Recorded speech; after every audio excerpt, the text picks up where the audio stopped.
Good morning बच्चों। मैं अभी जो आपके सामने जो दिखा रहा हूँ वो इंट्रोडक्शन का पार्ट है।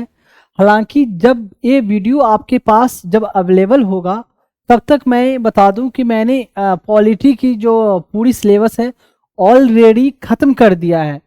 मीन्स ऑफलाइन मैंने ऑलरेडी ख़त्म कर दिया है, पर ऑनलाइन जो आपको अवेलेबल हो रही है वो पूरी ख़त्म होने के बाद शॉर्ट एक घंटे के वीडियो को फॉर्म में आपके पास अवेलेबल होगी। हालांकि जब क्लास ली गई है तो क्लास लॉन्ग, लगभग एक क्लास 3.5 आवर 4.5 आवर ऑलमोस्ट इतना चला है। पर ऑनलाइन जो आपके पास अवेलेबल होगी वो काट कर 1 आवर के अप्रॉक्स आपके पास अवेलेबल होगा। क्योंकि अगर ऑनलाइन पूरी क्लास को एक साथ अगर आप पढ़ेंगे या सुनेंगे तो काफ़ी हेक्टिक या बोरिंग जैसा हो जाता है ऑनलाइन के फॉर्म में। इसलिए मैंने वीडियो जो रखी है काट काट के रखी है। और इंट्रोडक्शन देने का वीडियो का इस इंट्रोडक्शन का पर्पस ये है कि मैं आपको बताना चाहता हूँ कि मैं क्यों पढ़ा रहा हूँ और कैसे आपको पढ़नी है, और इसमें मैंने कैसे आपको पढ़ाया है। ये सब बातें मैं अभी शॉर्ट में थोड़ा बताऊंगा। बाकी डिटेल बातें तो मैंने जो पढ़ाया है वहाँ बीच बीच में हर जगह मेंशन है, बताया है मैंने।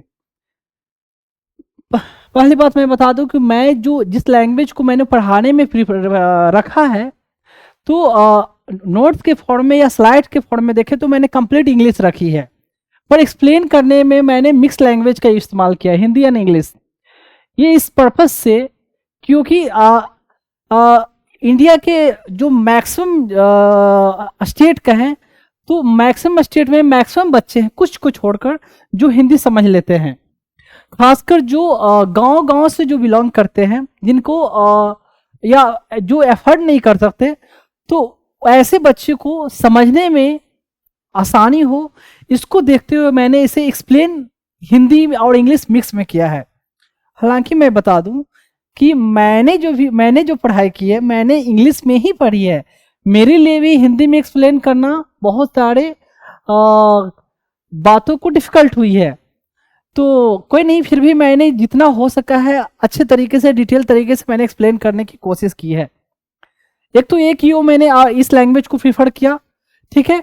दूसरी बात मैं बता दूं कि जो मैंने चैप्टर जो पढ़ाया है तो आपको जैसे बुक में जो चैप्टर दी होती है कि एक चैप्टर नाम है उस चैप्टर के बारे में, ठीक है, पर ये पॉलिटी जो है समझने के हिसाब से देखा जाए तो ऐसे पढ़ाया नहीं जा सकता, ऐसे पढ़ाया नहीं जा सकता।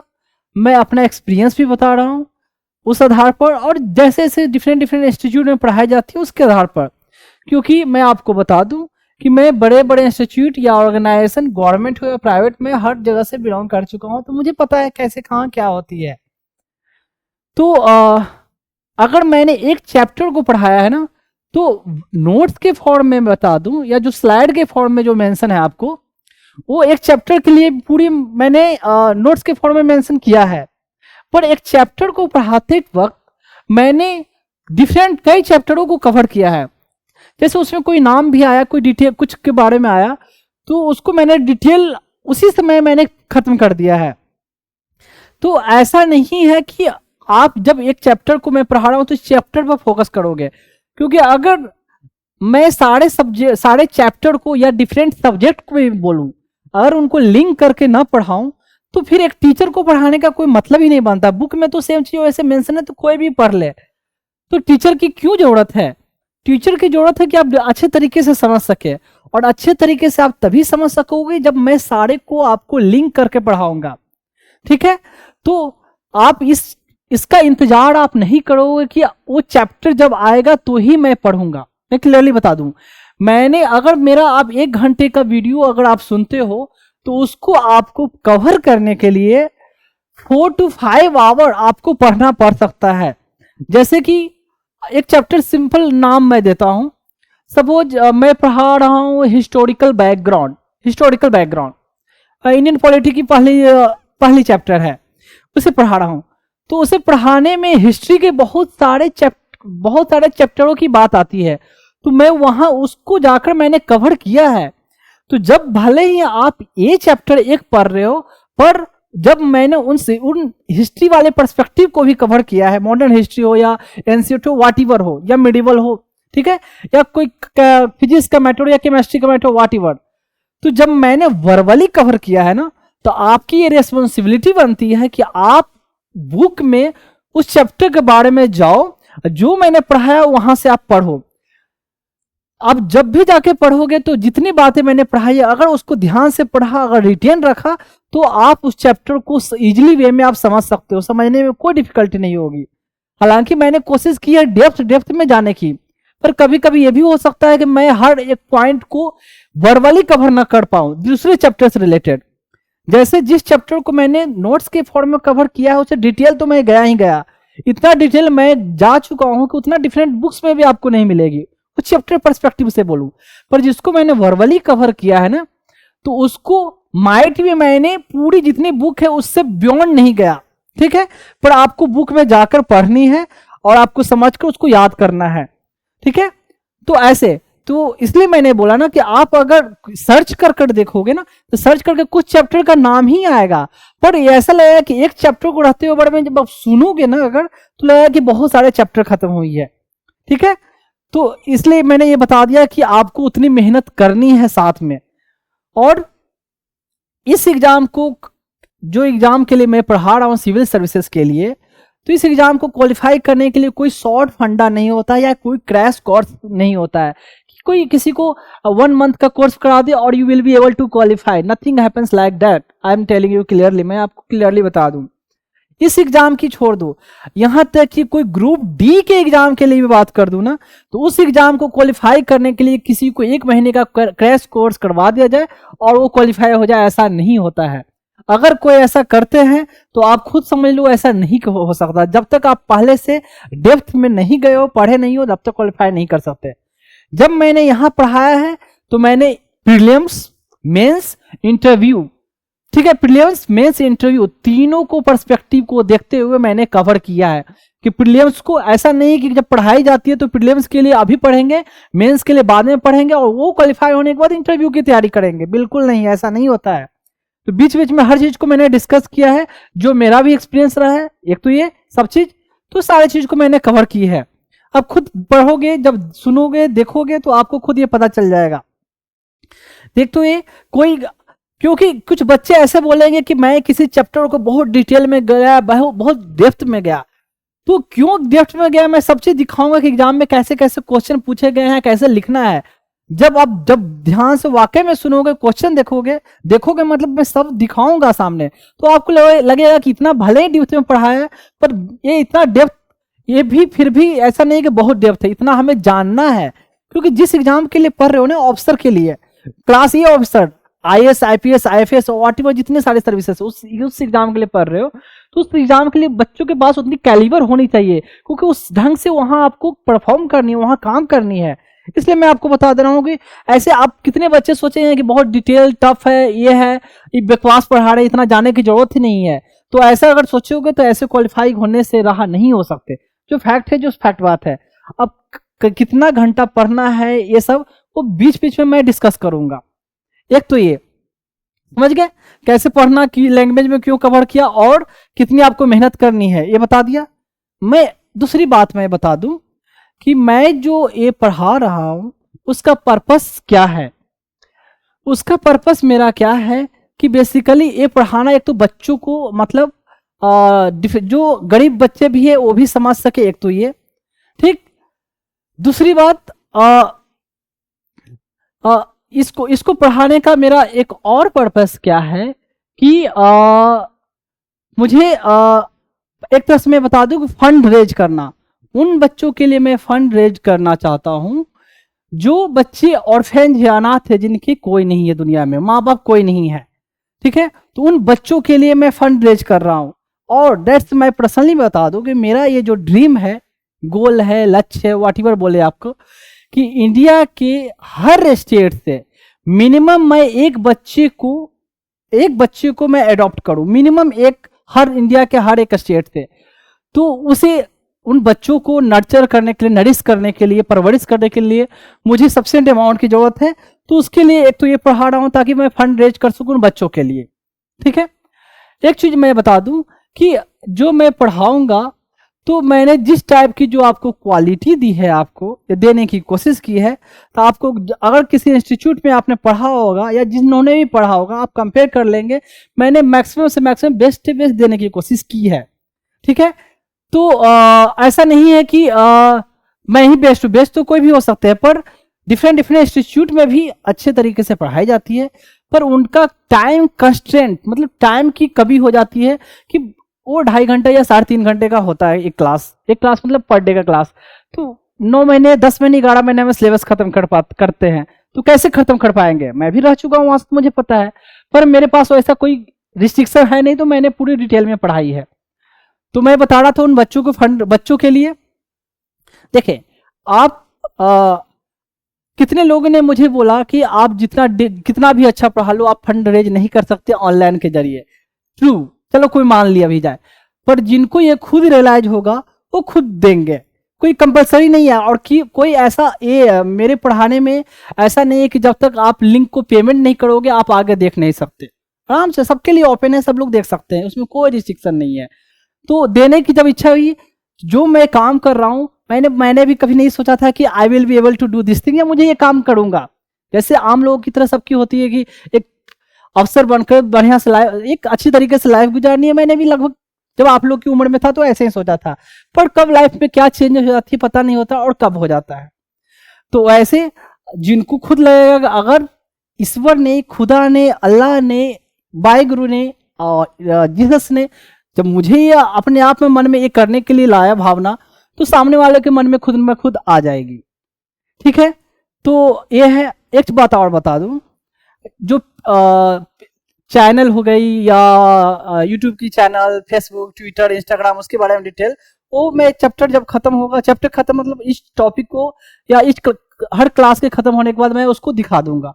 और अभी जो वीडियो अभी अवेलेबल होगी इंट्रोडक्शन वाली, लगभग ऑलमोस्ट हर क्लास में मुझे ये डालना पड़ेगा, फिर बाद में ऐसा होगा कि मैं नहीं डालूंगा। ठीक है, तो एक तो ये जो भी पेमेंट का ऑप्शन है वो स्क्रीन पर ये यूपीआई आईडी या जो भी आपका हो बार कोड, वो आपको दिख जाएगा। अब जो भी पेमेंट करो, आप एज ए फी पेमेंट करो, भले आपकी मन है या ना माने, नहीं मन है तो मत करो, ये आपकी विश है। ठीक है, लेकिन मैं आपको बता दूं, आप जो भी पेमेंट करें तो मुझे एज ए गुरु मानकर भले ना करे, या फी मानकर ना करे, या करें आपको, या फिर भी ना करे तो ये मान कर करे कि आप एहसान कर रहे हो मुझ पर, आप मान सकते हो, मुझे कोई प्रॉब्लम नहीं है। मीन्स आप ये मान सकते हो कि आपने पेमेंट कर कर विकास कुमार पर एहसान किया, पर मैं आपसे ये रिक्वेस्ट करूंगा, तो उन बच्चों पर ये मानकर आप मत पेमेंट करना कि उन बच्चों पर एहसान कर रहे हो। क्यों मैं आपसे ये बोल रहा हूं? क्योंकि मैं जो काम कर रहा हूं ना, मैं एक्सेप्ट ये नहीं करता हूं कि मैं जो कर रहा हूं उन बच्चों पर एहसान कर रहा हूं, बिल्कुल नहीं। हमें ईश्वर ने दिया, खुदा ने, भगवान ने, जीसस ने, वाहिगुरु ने हमें इतनी ब्रेन दी, तो इसलिए मैं ये कर पा रहा हूं। अगर वो नहीं दे पाते तो मैं नहीं कर पाता। ठीक है, तो जो भी दिया हुआ उनका है, इसलिए मैं कर पा रहा हूं। तो इसलिए वो बच्चे बेचारे ऑलरेडी बहुत एहसान में जब रह चुके हैं। एक बच्चे को बिना माँ बाप का पलना बड़ा होना कितना डिफिकल्ट होता है, खुद सोच कर देखो। जब एक बच्चे की माँ चली जाए या 1-2 दिन के लिए, तो कितना बच्चा रोता है, तो उन बच्चों की हालत क्या रही होगी। तो इसलिए आप मुझ पर एहसान मान सकते हो, मानना कोई प्रॉब्लम नहीं है। आई विल एक्सेप्ट दैट, आपने मुझे जो भी दिया, फी दिया, इवन 1 रुपया भी आप देते हो मुझे, तो मैं मानूंगा कि आपने एहसान किया। पर ये मत मानना कि आपने बच्चों पर एहसान किया, क्योंकि वो बच्चे ऑलरेडी एहसान में दबे हुए हैं। एक चीज और, जो भी आप पेमेंट करेंगे वो मैं बाद में दिखाऊंगा, तो उसमें मैं आपसे गुजारिश करूंगा कि आप अपना नाम मेंशन कर देंगे और अपना प्लेस जहां से आप बिलोंग करते हो, and your number if your wish, अगर आपकी विश है तो अपना नंबर उसमें मैसेज के साथ डाल सकते हो। नहीं डालना चाहते तो एटलीस्ट नाम एंड प्लेस जहां से आप बिलोंग करते हो। ठीक है, तो ये मेरा पर्पस मैंने बताया, और पर्पस, दोनों पर्पस सारे लोगों के बेनिफिट के लिए। एक चीज और, जो मैंने पढ़ाया है तो सिर्फ ऑफिसर बनने के हिसाब से नहीं पढ़ाया, सिर्फ इसमें मैंने बीच बीच में हर चीज, मैंने लाइफ के हर पर्सपेक्टिव को कवर किया है, कि सिर्फ अफसर बनना नहीं, एक अच्छा इंसान बनना मैंने अपने बच्चों को सिखाया, जो आप लोगों को मैं सिखाया है इस अपने क्लास के जरिए। तो कहते हैं डिफरेंस होता है विद्वान, गुणवान एंड बुद्धिमान। तो किताबें पढ़ के आप विद्वान बन सकते हो, ठीक है, पर गुण के लिए सिर्फ किताबों से गुण नहीं आता, पर कितने लोग ऐसे हैं जिनको विद्या नहीं है पर गुण है, जिसको ज्ञान कह सकते हैं, ठीक है। और बुद्धिमान तो दैट्स अ डिफरेंट पर्सपेक्टिव होता है, चालाक होना। तो मेरा पर्पस है कि मैं अपने बच्चों को विद्वान के साथ साथ बुद्धिमान और जो ज्ञानवान बोलते हैं वो बनाऊं, ठीक है। ज्ञानवान और क्या बोला, बुद्धिमान की बात नहीं करूंगा, एक तो विद्वान की बात कर रहा हूं, ज्ञानवान और गुणवान की बात कर रहा हूं, ठीक है। तो वो सब क्या चीजें होती है डिटेल वहां डिस्कस होगा। तो अभी तक मैंने बताया क्या क्या, ये इंट्रोडक्शन का पार्ट है, बाकी अब धीरे धीरे अब चलते हैं टॉपिक पे, ठीक है। तो पहला वाला सन आपको हो गया सिंधी। सिंधी देखो 1967 में आ गया। 92 बोला में आप याद करोगे कोंकणी, मणिपुरी एंड नेपाली। कोंकणी गोवा वाला रीजन, मणिपुरी मणिपुर वाला रीजन है ही, नेपाली नेपाल वाला रीजन, कोंकणी मणिपुरी नेपाली 4 है। और सब ट्राइबल टाइप का है, बोडो डोंगरी सब ऊपर वाले, बोडो हो गया कहाँ नॉर्थ ईस्ट वाले, डोंगरी हो गया आपका कहाँ यहाँ जम्मू एंड कश्मीर वाला बोडो डोंगरी, एंड मैथिली एंड संथाली, दोनों लैंग्वेज बिहार वाले के आसपास। मैथिली हो गया आपका बिहार, संथाली आसपास झारखंड वेस्ट बंगाल। बिहार झारखंड वाला लास्ट में लैंग्वेज चुना गया, बोडो डोंगरी मैथिली संथाली, एंड साथ में बोडो डोंगरी को भी लिया गया, एकदम बाहर वाले रीजन से, नॉर्थ ईस्ट वाले रीजन से लिया गया आपको। बोडो डोंगरी लिया गया आपका जम्मू एंड कश्मीर, वो 4 लास्ट में। 3 कोंकणी गोवा वाला, मणिपुरी नेपाली, एक लिया गया था शुरू में सिंधी 1967। ए और रीजन दिखा दिया, ये है ऑफिशियल लैंग्वेज 22। अब यूपीएससी का एग्जाम देते हैं तो उसमें ऑफिशियल लैंग्वेज जो क्वालिफाइंग एग्जाम क्वालिफाइंग रहता है, 3 में से किसी कोई एक लैंग्वेज आपको सिलेक्ट करना होता है। देखें इसमें इंग्लिश तो है नहीं, जैसे हर चीज इंग्लिश में पढ़ रहे थे, एक इंग्लिश रहेगा तो ले लेंगे, इंग्लिश तो है नहीं, ये लैंग्वेज तो आपको लेना ही लेना है। तो जिस स्टेट से जो बिलोंग करेगा प्रीफर करेगा मैं उस लैंग्वेज को लूँ। अब ऐसा थोड़ी एक यूपी का जो बंदा रहेगा तो ये लेगा, चलो उर्दू तो ले सकता है। आप देखो, और खासकर जितने लैंग्वेज है वो आपको पता रहना चाहिए कि इसमें से कौन लैंग्वेज है। कोई ऐसा भी दे सकता है कि जो लैंग्वेज ना हो, ऑप्शन में दिया जा सकता है। तो कितने बार ऐसे ऐसे सामने आया है, लेकिन अगर रीड आपने नहीं किया, मेमोराइज करने की कोशिश ना किया हो, या ध्यान में करने की कोशिश न किया हो, तो कोई लैंग्वेज, कितने लोगों को एक इंग्लिश लैंग्वेज दे दे ऑप्शन में, अगर ध्यान ऐसे मैंने बोल दिया नहीं दिया हो तो English language is one of the official language which are the following is the official language. ना ऐसे ऐसे करके ABCD करके, ए में 2-3 लैंग्वेज, बी में 2-3 लैंग्वेज करके दे दे, जो नहीं ध्यान से देखा है तो कंफ्यूज हो गया। एक इंग्लिश रहेगा, सोचो इंग्लिश तो होगा ही होगा यार ऑफिशियल लैंग्वेज, लेकिन इस में इंग्लिश का नाम है, देखो बोरो डोंगरी हिंदी कन्नड़ा कोंकणी मैथिली मलयालम मणिपुरी नेपाली उड़ीसा पंजाबी संस्कृत संथाली सिंधी। ई से ई अल्फाबेटिकल भी देखा जाए तो कहाँ है, नहीं। तो एक तो ये बता दिया, अदनान सामी का बता दिया, नेचुरलाइजेशन खत्म कर दिया। और पीछे शायद मैंने कोई डायग्राम कहीं ना कहीं में पिक्चर है उसको मैं मिस किया, शायद मैंने बताया नहीं, कुछ तो है जो मैं उससे गुजरा नहीं।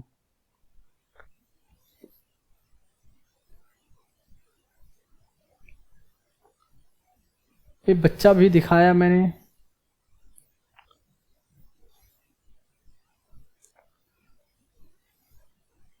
हाँ इस पिक्चर को शायद मैंने नहीं दिखाया था। जो बर्थ वाली जो थी ना, सिटीजनशिप बाय बर्थ, तो वहां में बढ़ गया था कि ऐसे दिखा देते पिक्चर, बर्थ से कैसे सिटीजनशिप, एक बच्चे को भी ऐसे पासवर्ड इशू किया जाता है। तो ये पिक्चर रखा था मैंने। और ये क्या है, वैसे ही कुछ नहीं, एक देखे पासपोर्ट में बच्चे का भी फोटो लगा हुआ है जैसे आधार कार्ड में होता है। ये फोटो मुझे दिखाना था, थोड़ा बोलना था जो मैंने बोला नहीं था आगे, टीचर की सेंस थ्योरी पढ़ाते पढ़ाते मैं आगे बढ़ गया था। हाँ जी, तो नेचुरलाइजेशन हुआ आपका खत्म। अब चलते हैं, आ जाओ,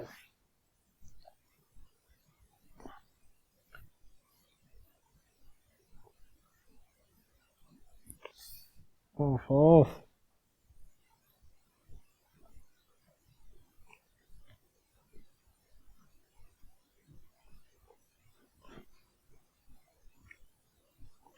अब देखिए, who can acquired Indian citizenship by naturalisation. Naturalisation से कौन इंडियन सिटीजनशिप एक्वायर कर सकते हैं, फॉरेनर, ठीक है।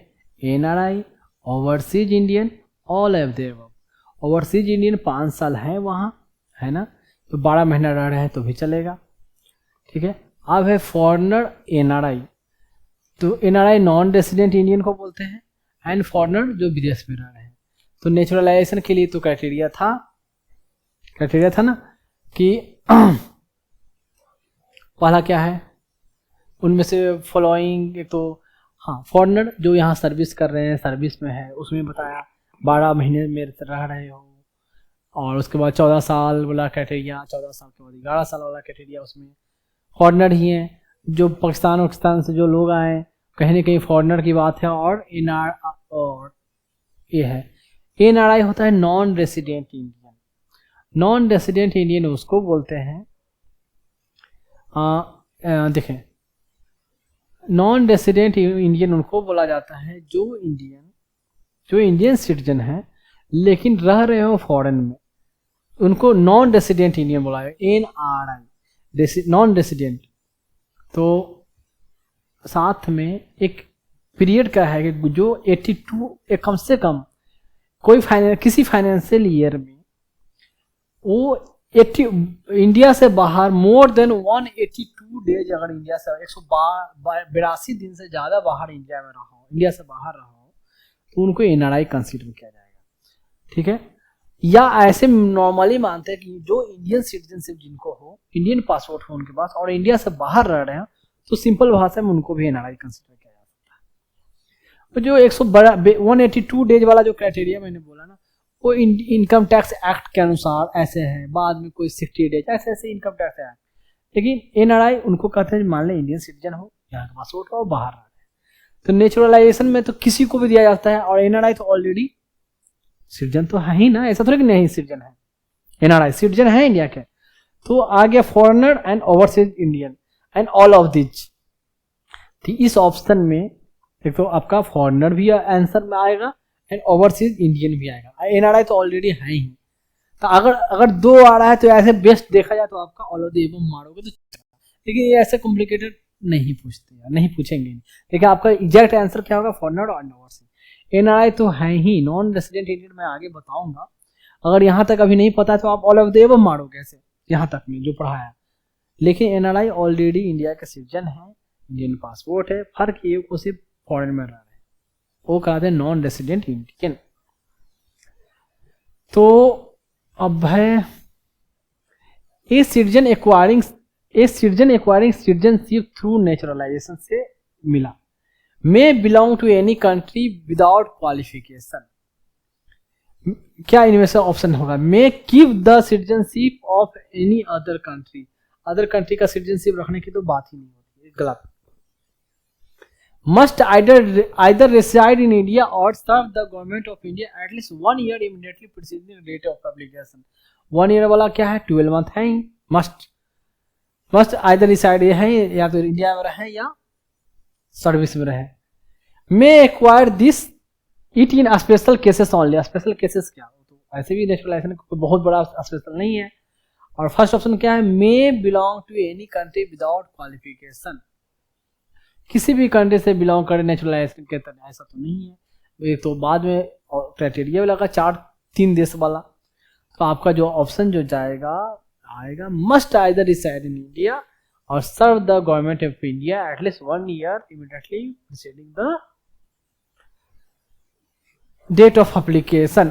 तो ये सब क्वेश्चन में कोई ज्यादा जान नहीं है, सिर्फ प्रैक्टिस के लिए रखा है और कुछ बड़ा बात नहीं है। देख लो थोड़ा छोटा भी कर दूं, तो एग्जाम का क्वेश्चन पूछा हुआ नहीं, तो इसलिए थोड़ा स्टैंडर्ड टाइप का क्वेश्चन दिख भी नहीं रहा और है भी नहीं,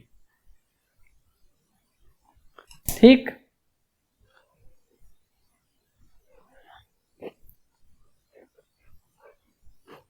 चलो देखो हाँ जी, अब चलते हैं आगे। The basis of acquiring citizenship through naturalisation is. Naturalisation के जरिए जो सिटीजनशिप प्रोवाइड होता है उसका बेसिस क्या है, बर्थ है, बर्थ के बेसिस पर नेचुरलाइजेशन है, या सिलेक्शन के, या फोर्सफुली, या हेरेडिटरी। तो फोर्सफुली तो है नहीं नेचुरलाइजेशन। हेरेडिटरी में क्या, वो तो डिसेंट हो गया। बर्थ के लिए अलग बना हुआ है, तो क्या होगा, ऑप्शन आपका ये होगा सिलेक्शन, है ना। देखो ना, चुनकर, नेचुरलाइजेशन में चुना जा रहा है किसको किसको।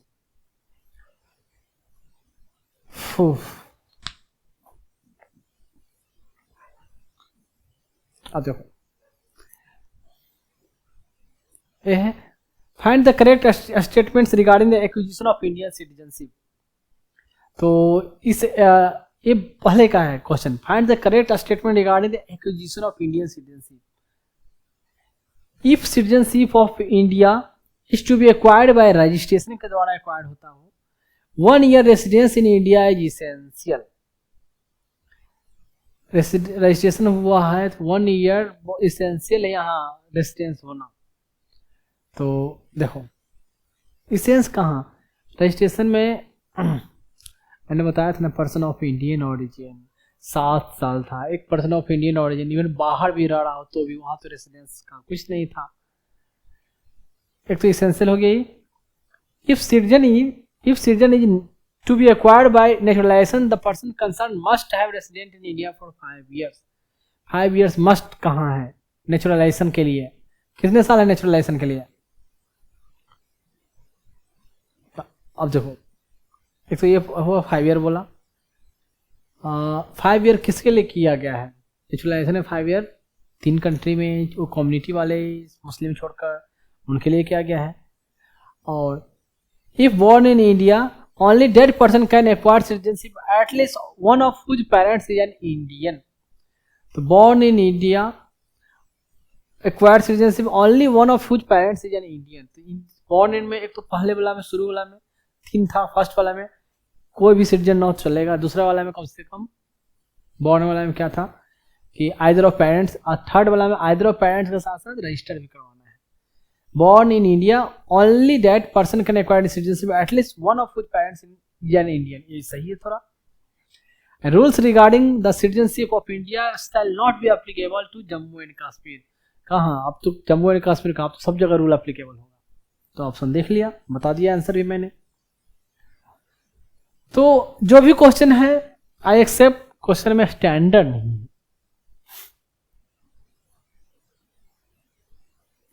अब देखो 4th है, ज्यादा बड़ा लंबा चौड़ा नहीं है कुछ, ये अच्छी बात है, छोटा है। उतना दृष्ट लग रहा होगा ना कि क्या चल रहा है क्या चल रहा है, ठीक। तो लेकिन मैंने जहां तक कोशिश हुआ डिटेल थोड़ा बहुत आपको इससे जाना पड़ेगा कई बार हल्का, और जितना अच्छे तरीके से मैंने एक्सप्लेन कर दिया तो ये होगी कि आपको डिफिकल्टी कम होगी ये मेमोराइज करने में, याद रखने में। इनकॉर्पोरेशन ऑफ टेरिटरी मतलब कोई क्षेत्र को इनकॉर्पोरेट कर लिया, सम्मिलित कर लिया। कैसे, if any foreign territory becomes part of India, the government specifies the persons of that territory who shall be citizen of India. Specify करेगा कौन उस टेरिटरी के जो है पर्सन वो सिटीजन होंगे। जैसे पौंडीचेरी को एक्वायर किया गया तो एक उसमें एक्ट सिटीजनशिप एक्ट 1955 था, लेकिन एक ऑर्डर पास हुआ, ठीक है। अभी ये ऑर्डर पास करने के लिए क्या बिल से पार्लियामेंट में वैसे पास करने की जरूरत नहीं, ये एग्जीक्यूटिव ऑर्डर करने का मतलब क्या हुआ है, ये बिल और एक्ट नहीं है जिसमें पार्लियामेंट में जाए। Citizenship by the way simple majority से पास होती है, पता है ना, सिंपल मेजोरिटी, इसके लिए स्पेशल मेजोरिटी की जरूरत नहीं है। तो अमेंडमेंट करने के लिए सिंपल मेजोरिटी से किया जाएगा। तो और ये जो ऑर्डर पास हुआ इसके लिए कोई अमेंडमेंट कोई ऐसा नहीं किया गया, कोई पार्लियामेंट में लोकसभा राज्यसभा में बिल लाकर वोटिंग करके सिंपल मेजोरिटी से पास करके प्रेसिडेंट का सिग्नेचर नहीं, एक ऑर्डर पास हुआ एग्जीक्यूटिव ऑर्डर, मतलब council of minister headed by prime minister, वहाँ डिसीजन लिया गया, एक ऑर्डर पास किया गया और इस ऑर्डर के द्वारा उन लोगों को पौंडीचेरी में जो लोग रह रहे थे हमारे लोग, उनको यहाँ का सिटीजनशिप दिया गया। यह है, मैं बता दूं पौंडीचेरी की जो सेकेंड ऑफिशियल लैंग्वेज है ना वहाँ की फ्रेंच है। वहाँ के बहुत सारे जो लोग हैं, बच्चे हैं, वहाँ लोग हैं, बच्चे हैं, उनको फ्रेंच आती है, ठीक। मुझे फ्रेंच नहीं आती है, हालांकि पौंडीचेरी में उतना रहा। तमिल आती है, वो तो पहले ही बता चुका हूँ। कितना लैंग्वेज सीखते हैं यार, तमिल तो ऑलरेडी इतनी टफ थी, उतना एक तो ऐसे ही डॉक्टर बनने के लिए उतना पढ़ना पड़ा पहले भी, फिर बाद में लैंग्वेज भी, उसके अलावा तमिल के बाद और फ्रेंच भी, मेडिकल पढ़े या लैंग्वेज पढ़े, तो खैर अब चलते हैं। Special provision as to citizenship of person covered by Assam accord. Assam accord क्या हुआ, थोड़ा मुझे प्यास लगी, मैं पानी पी लूं। प्यास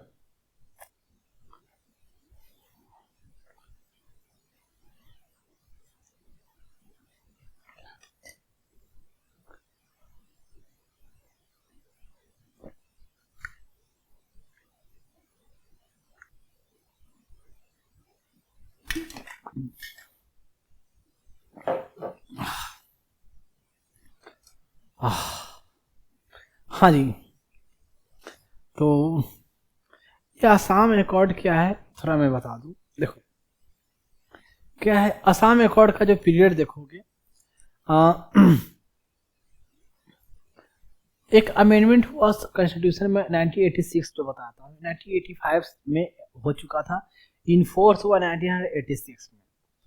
उस समय का पीरियड क्या था कि असम में बहुत सारे इलीगल माइग्रेंट बांग्लादेश से असम में आ रहे थे। चूंकि असम बांग्लादेश का फॉर्मेशन हुआ, ठीक है, बांग्लादेश पाकिस्तान ने बांग्लादेश को ऑलरेडी हालत खराब कर रखी थी, ठीक, तो वहां से बहुत सारे माइग्रेंट जो है यहाँ इंडिया में इन्फ्लक्स बोलते हैं उसको, इन्फ्लक्स होना शुरू हुआ, इंडिया में आना शुरू हुआ। और नेपाल कौन सा पास में है बांग्लादेश के पास, मैप में देखोगे आप, मेघालय है, असम में। असम में काफी पोर्शन में लोग आना शुरू कर दिए। अल्टीमेटली वहाँ के जो जितने पॉपुलेशन है, ऐसा लगा कि इससे ज्यादा तो बांग्लादेश के लोग यहाँ आना शुरू हो गए। तो अल्टीमेटली वो यहाँ आके रहने लग गए, यहाँ के वोटर कार्ड भी बनाने लग गए, ये खुद के लोगों के लिए नौकरी लाले पड़ गए, ये लोग आके कंपटीशन देने लग गए, सरकारी नौकरी को हो या प्राइवेट नौकरी को हो या बिजनेस को हो इसमें। तो यहाँ लोग प्रोटेस्ट करने लगे कि भाई, और यहाँ जो कहीं ना कहीं इलीगल तरीके से उनको वोटर कार्ड बना दिया गया। तो जो क्या हुआ चुनाव में कि इनको खुश करके रखोगे तो भाई आप सरकार बना सकते हो, जीत सकते हो। तो वहाँ का वोटिंग पैटर्न को भी चेंज हुआ, यानी वहाँ के पॉलिटिकल एटमॉस्फेयर भी चेंजिंग हो गया, होने लग गया। वहाँ के जो नेटिव लोग हैं अपोज करेंगे, विरोध करेंगे, वहाँ के स्टूडेंट यूनियन, वहाँ के गवर्नमेंट, ये सब लोगों ने अपोज किया, विरोध किया इस बात का, लगातार 5-6 साल प्रोटेस्ट चला इस बात का। तब जाके राजीव गांधी की जो गवर्नमेंट थी वो और इन डिफरेंट वहाँ का स्टेट गवर्नमेंट या स्टूडेंट यूनियन, मैं नाम बताऊंगा अभी, उनके साथ बैठकर मीटिंग हुई और कुछ प्रोविजन रखे गए, कौन सिटीजन होंगे, कौन सिटीजन नहीं होंगे, कैसे किया जाए। तो वो हुआ कहलाता है असम अकॉर्ड। अब देखो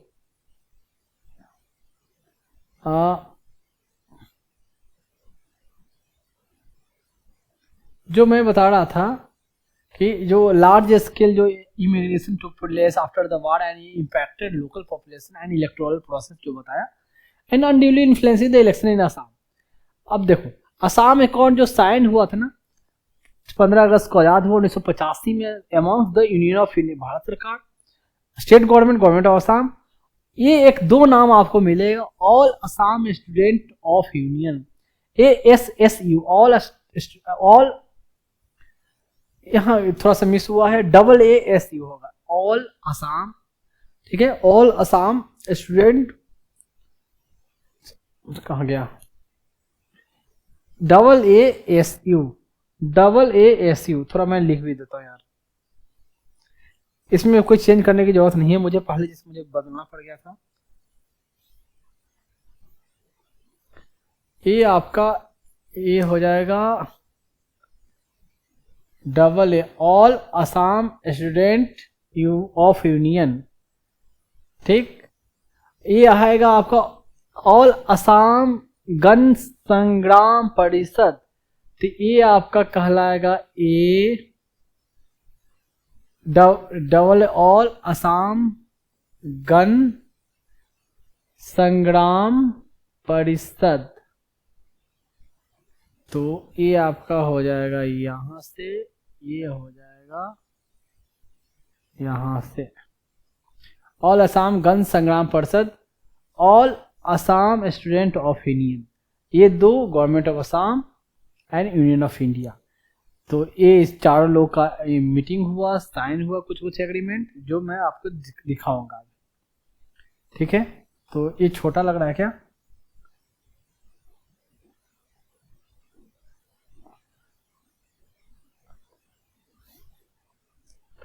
छोड़ो,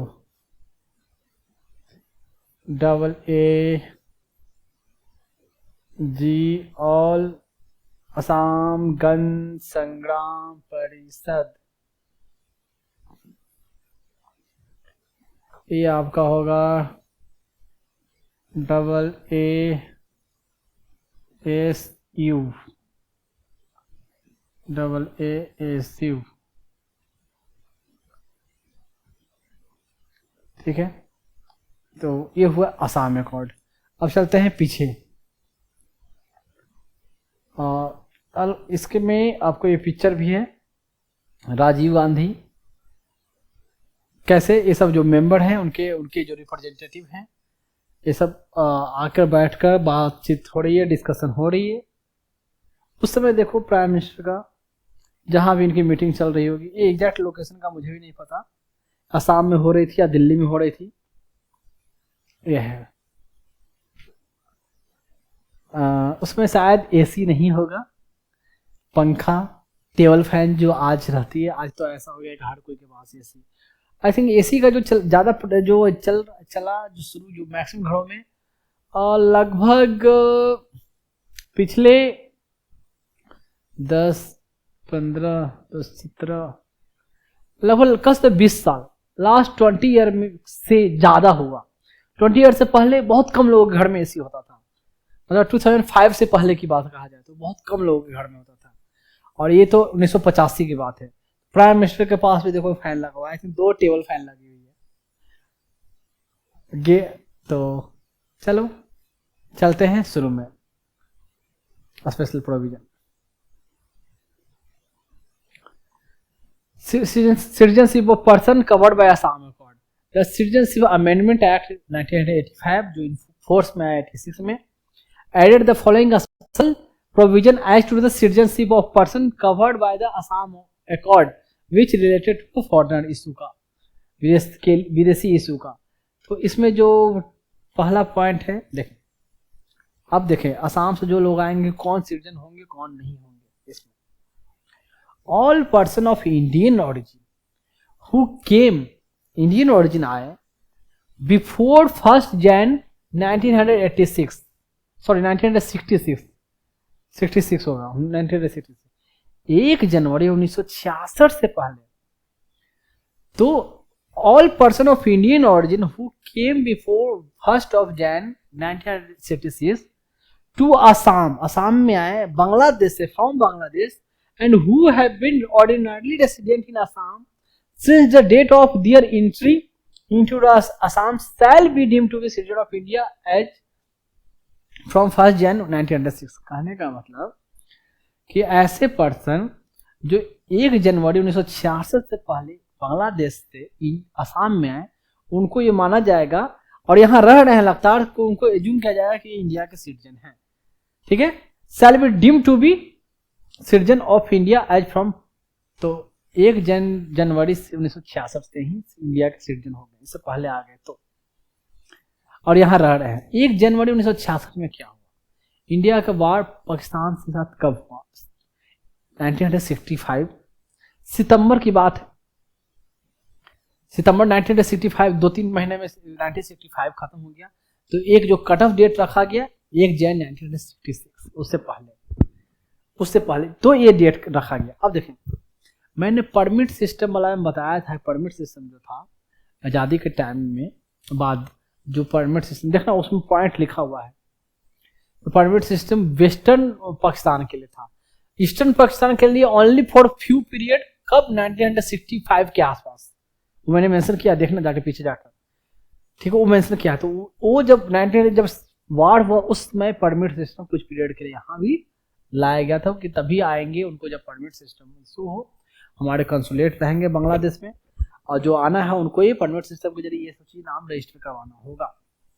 और एक क्राइटेरिया रख गया कि 1 जनवरी 1966 से पहले जितने आए हो, ठीक है, वो हमारे इंडिया में आसानी से सिटीजनशिप मिल जाएगी। अब 1 जनवरी 1966 के बाद आया हम उसका कंडीशन देखो। Every person of Indian origin who came to Assam on or after 1 जनवरी 1966, 1 जनवरी 1966 के बाद, बट बिफोर 25 मार्च 1971। 25 मार्च 1971 क्यों? क्योंकि बांग्लादेश लिबरेशन जब हुआ 25 मार्च 1971 को, जो वहां के जो लीडर थे शेख मुजीबुर रहमान, उन्होंने डिक्लेयर किया कि हम पाकिस्तान बांग्लादेश को इंडिपेंडेंट डिक्लेयर करते हैं। हालांकि 25 जनवरी 1971 को पूरा नहीं हुआ, उसमें से उनका वार शुरू हुआ अपने ही बांग्लादेश के साथ, मतलब पाकिस्तान के साथ। उस डेट को उन्होंने अनाउंस किया था। तो यानी 1 जनवरी 1966 से लेकर उसके बाद और 25 मार्च 1971 के बीच में जो अगर आए हैं यहाँ असम में, तो उनके लिए क्या प्रोविजन देखो। Every person of Indian origin who came to Assam on or after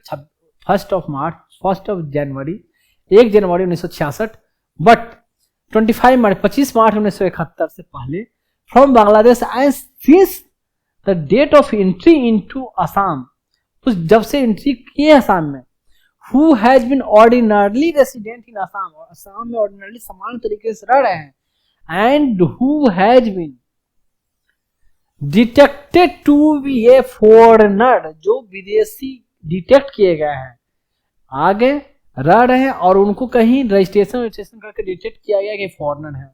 ठीक है, क्या है, मैंने detected to be a foreigner shall register himself in accordance with the rules made by the central government। तो फॉरेनर की तरह आपको रजिस्टर करवाना होगा, सेंट्रल गवर्नमेंट ने रूल बनाई है।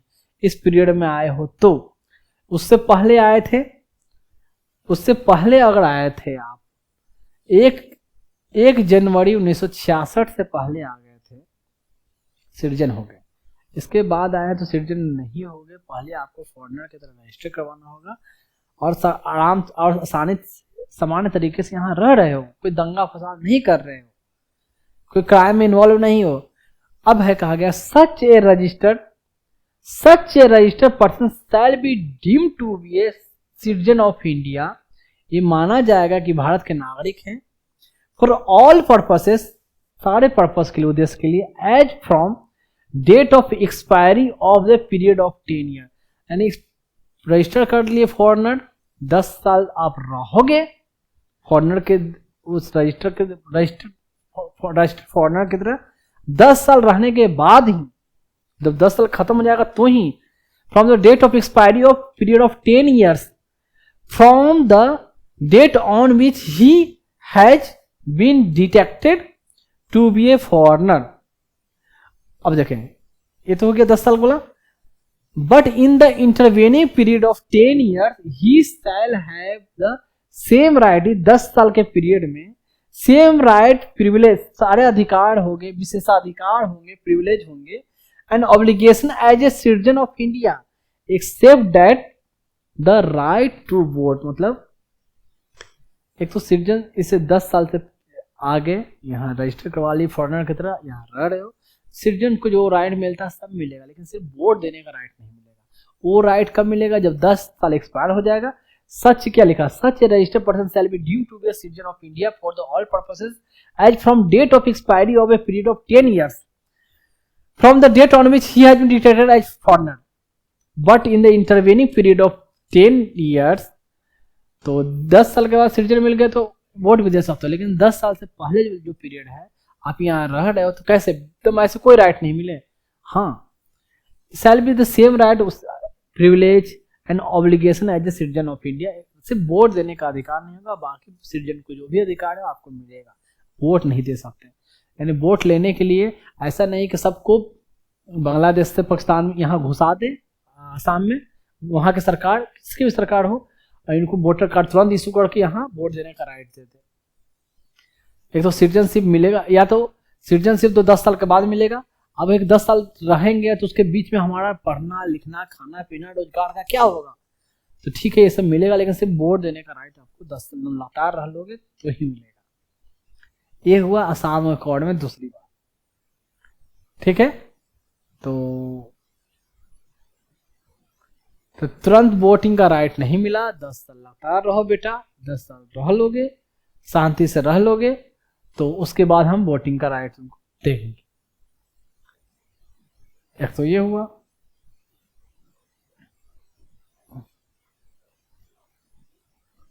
उसके बाद देखते हैं, मैं नोट में मेंशन किया कि इंडो पाकिस्तान जो वार हुआ, देखें अगस्त सितंबर का पीरियड था 1965, और उसके बाद बहुत सारे लोग आए। असम अकॉर्ड में वो तो हुआ। अब तीसरा पॉइंट, मुजीबुर रहमान साहब ने जो अनाउंस किया 25 मार्च को 1971 को, अब उसके बाद the Assam accord has been signed on 15 August 1985, 1985 में साइन हुआ 15 अगस्त को। ये किसके किसके बीच में भी बता दिया। अब डी में देखो 26 मार्च 1971 को, 26 मार्च बोल रहा है ना अभी, तो शेख मुजीबुर रहमान जो वहाँ के फर्स्ट प्राइम मिनिस्टर बने, जो शेख हसीना के फादर थे, या कहते हैं फादर ऑफ बांग्लादेश, या बांग्लादेश को जो लिबरेशन दिलाया।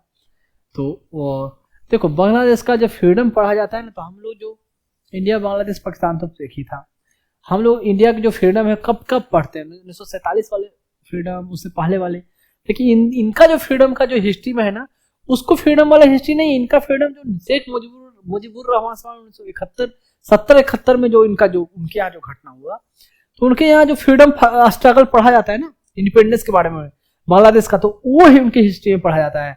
1945 मतलब क्विट इंडिया मूवमेंट, आप कहो ये quit India, non cooperation movement, civil disobedience movement, ultimately तो पूरे बंगाल, चित्तगांव, ये सब सारे एरिया में तो हो रहा था ना उस समय। उसको उनके हिस्ट्री में नहीं पढ़ाया जाता है, उनको हिस्ट्री में इंडिपेंडेंस ऑफ बांग्लादेश इस कंटेक्स्ट में 1971-72 में जो उनको पाकिस्तान से इंडिपेंडेंस मिला उसको पढ़ते हैं लोग। तो ये है, ये बता दिया। इसमें मुजीबुर रहमान साहब, सोचो उस समय कितनी पॉपुलेशन थी उस समय, बाप रे बाप, 71 का पीरियड है। ऐसा लग रहा है कि अभी का जो आप देखते हो ना, अभी का जो रैली वैली होता है नेताओं का, जितना भीड़, उस समय इतनी पॉपुलेशन वहां बहुत ज्यादा। और 65 वाली जो वार हुई उसमें किनका कंट्रीब्यूशन था उसमें, ये तो 65 वार के बारे में बता रहा था मैं। उसमें नेहरू जी कब डेथ कर जाता है, 62 में डेथ कर जाता है, 62 के आसपास। फिर लाल बहादुर शास्त्री देखे टैंकर पर बैठे चढ़े हुए हैं वार के लिए,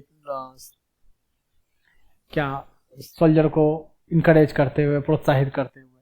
तो ये असम अकॉर्ड में एक बात रखा गया कि तुरंत वोटिंग राइट नहीं मिलेगा, तो अब वोटिंग राइट मिलने के लिए 10 साल का क्राइटेरिया रहेगा, 10 साल फॉरनर की तरह रजिस्टर करवाएं, और जो भी यहाँ आए हैं तो बिना रजिस्ट्रेशन करवाए हुए कि हम फॉरनर की तरह रह रहे हैं, वो यहाँ वोटिंग उनको एक तो ना फॉरनर कंसिडर किया जाएगा, ना 10 साल होने के बाद उनको मिलेगा ये वोटिंग राइट। पहले ये सब रजिस्ट्रेशन करवाएं अगर आए हैं तो, ये सब क्राइटेरिया रखा गया। तो एक बार फिर से देख लो, 2 है, ये डेट है 1 जनवरी 1966 वाला, क्योंकि 65 में बाढ़ हो गया, 65 के लास्ट तक 65 में खत्म, 1 जनवरी से इसमें। और डेट का हो गया 1 जनवरी 1966। तो इसके बाद जो भी आए हैं सब माने जाएंगे कि यहाँ के सिटीजन हैं। और early resident in Assam since the date of into Assam celebrated to be citizen of India from इतना। Second point, every person of Indian origin who came to after इस डेट के बाद आया है, लेकिन 71 से पहले आया है, 1971 से पहले 25 मार्च से, तभी माना जाएगा जब who has been ordinarily resident in Assam and who has been detected to be a foreigner। Foreigner detect करने का मतलब रजिस्टर करवा लेना होगा, और रजिस्टर करवाने के बाद such registered person from the date he has been detected to foreigner, ये हो गया। रजिस्टर करवाने के बाद 10 साल बाद ही है जो उनको है जो सिटीजनशिप राइट मिलेगा, और 10 साल के बीच में उनको यहाँ का सिटीजन का हर राइट मिलेगा एक्सेप्ट वोटिंग राइट। पाकिस्तान का बार बताया, बहुत सारे लोग आना शुरू किए। असम अकॉर्ड 1985 15 अगस्त को हुआ, और 26 मार्च 1971 को क्या हुआ था, शेख मुजीबुर रहमान डिक्लेयर किया था बांग्लादेश इंडिपेंडेंस ऑफ वार। देखें इंडिपेंडेंस फ्रॉम द पाकिस्तान, तो एक तरह से लिबरेशन बांग्लादेश इंडिपेंडेंस वार का घोषणा एक तरह से किया, marking the beginning of Bangladesh liberation war 26 March को। तो ये पिक्चर ये वार वाली पिक्चर। अभी एक है क्वेश्चन असम अकॉर्ड का, every person of Indian origin who came to Assam on or after इतना date but before this date from Bangladesh and who has been ordinarily resident in Assam shall be deemed to be a citizen of India. तो ये किसके लिए है ordinary? ये 10 साल वाला बात नहीं कहा गया, ठीक है। ये कौन सा पीरियड है? वार के बाद, फर्स्ट 1965 के बाद 1 जनवरी 1966 कहीं है, 1 जनवरी 1966, एक ये है एक ये है 1 जनवरी 1966, लेकिन बिफोर किसके पीरियड? 25 मार्च 1971। 81 कहाँ से आ गया? ये फर्स्ट ही ऑप्शन आपका है, 1 जनवरी 1966। वार के बाद, वार अगस्त सितंबर में खत्म 65 वाली, उसके बाद अगस्त ई क्राइटेरिया रखा। 26 जनवरी 1971 को, मतलब 25 जनवरी 1971 को मुजीबुर रहमान साहब ने डेट अनाउंस किया था बांग्लादेश इंडिपेंडेंस का and announcement of liberation of war against Pakistan. तो ये डेट है। अब देखो, consider the following statement with reference to Assam accord के संदर्भ में रेफरेंस को बताएं। It is a bilateral agreement accord signed between the government of India, state government of Assam. ये दोनों के बीच में सिर्फ एक एग्रीमेंट हुआ था। AAASU पता है ना, ऑल असम ये ऑल असम संगम संगठन परिषद, वो all Assam state, all Assam student of union, ये दो लोग, असम की गवर्नमेंट और यूनियन ऑफ इंडिया। तो बायलैटरल एग्रीमेंट कहा? तो 4 लोगों का था, उसमें 4 पार्टियां कहीं ना कहीं इन्वॉल्व थी। यह स्टेटमेंट गलत। It sets a cut off midnight of 24 March 1971 for the detection of illegal foreigner in Assam. तो क्या जो कट ऑफ डेट जो था 24 मार्च था या 25 मार्च था या 26 मार्च था? 24 मार्च कहाँ है? देखो इसमें अभी जस्ट बताया। देखो ये मुजीबुर रहमान समान, मतलब मुजीबुर रहमान ने जो डेट अनाउंस किया था, जिस डेट को, वो था 25 March 1971।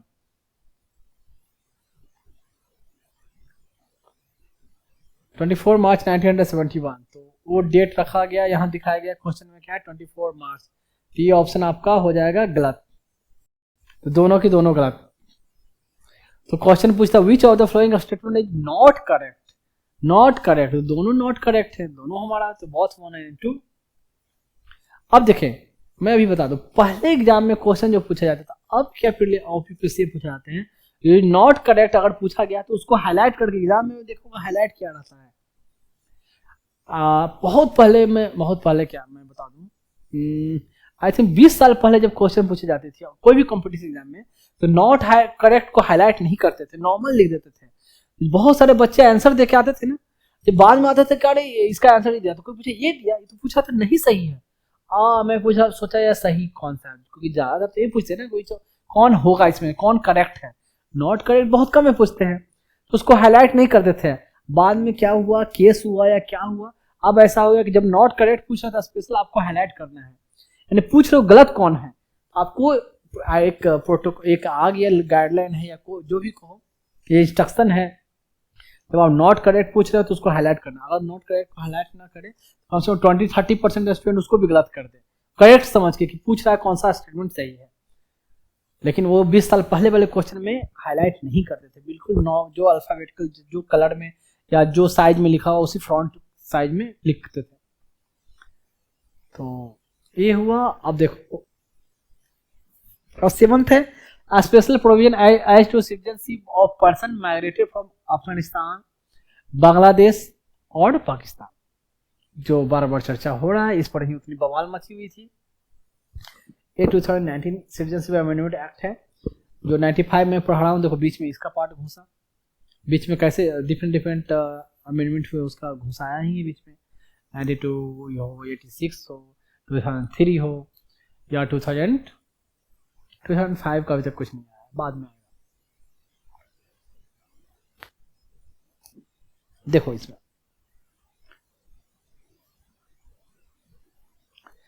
Provided through citizenship amendment act 2019 to any person belonging to, जो सेम बताया, हिंदू, सिख, जैन, पारसी, क्रिश्चियन, ये हो गया ये कम्युनिटी किस किस कंट्री से, अफगानिस्तान, पाकिस्तान, बांग्लादेश, ये who enter into India on, यहाँ देखो, inter into India on or before 31 December 2014, 31 December 2014 से जो उस समय एक उस डेट को 31 दिसंबर 2014 या उससे पहले इंडिया में इस कंट्री से माइग्रेंट आए और इस कम्युनिटी से बिलोंग करने वाले, who has been exempted by the central government from the adverse penal consequence of passport act, जो इस consequence, इसका जो पासपोर्ट एक्ट का जो नतीजा होता है, इसमें जो पनिशमेंट दिए गए हैं उससे एग्जेम्प्टेड हो, उससे छूट है उसका। एंड ये जो एक्ट है मैं बताऊंगा, एंड और from application of provision of the Foreigner Act 1946 or any rule or order made under the that these special provision are, इस स्पेशल प्रोविजन को थोड़ा डिस्कस कर लूं। देखो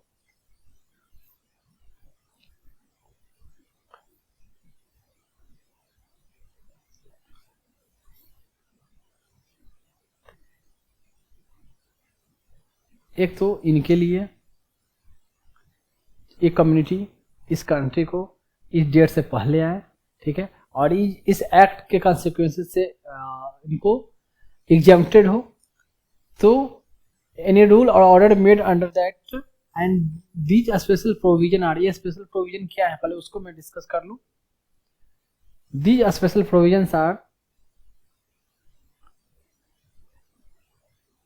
पहला उसमें क्या है, सेंट्रल गवर्नमेंट, इस प्रोविजन में क्या है देखें, सेंट्रल गवर्नमेंट में grant a certificate of registration और सर्टिफिकेट ऑफ नेचुरलाइजेशन, ऐसे पर्सन को या रजिस्ट्रेशन वाला प्रोसेस के जरिए या नेचुरलाइजेशन वाला प्रोसेस के जरिए ग्रांट ए, देखें, में grant a certificate of registration और certificate of naturalisation to a person subject to fulfilment of the specified condition for the registration and qualification for naturalisation, मतलब नेचुरलाइजेशन और रजिस्ट्रेशन के लिए जो कंडीशन है उसको फुलफाई करने के लिए जो जो चीज अवेलेबल हो इनके लिए, ठीक है।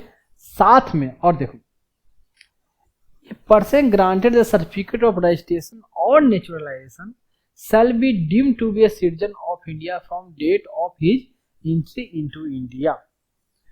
अब any proceeding pending against such a person or such a person in respect of illegal migration or citizenship shall stand abated on the conferment of citizenship to them. मतलब कहने का मतलब ये है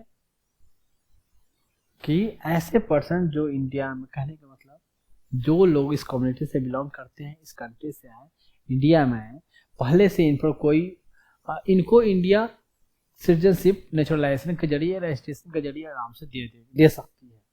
साथ में अगर इन पर कोई मुकदमा चल रहा हो, कोई पहले से कोई मुकदमा अगर पेंडिंग हो, ठीक है, तो ऐसे इन लोगों को इन मुकदमा से, कहने का मुकदमा से बरी कर दिया जाएगा और इनको नागरिकता दी जाएगी।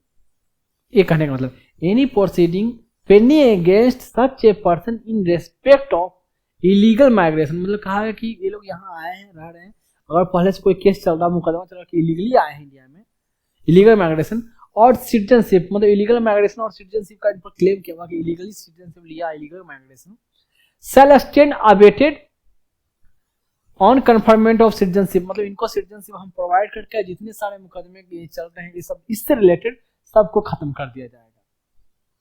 ये ऐसा इसलिए लाया गया इन लोगों के लिए कि गवर्नमेंट का ये मानना था कि इस कंट्री में माइनॉरिटी, वहाँ ये सब कम्युनिटी वाले माइनॉरिटी हैं, उनको परजिक्यूट किया जा रहा है, उनकी पॉपुलेशन दिन पर दिन कमते जा रही है, लोग वहाँ से भाग रहे हैं, उनको वहाँ राइट नहीं दिया जा रहा है, तो भाग कर कहाँ जाएंगे?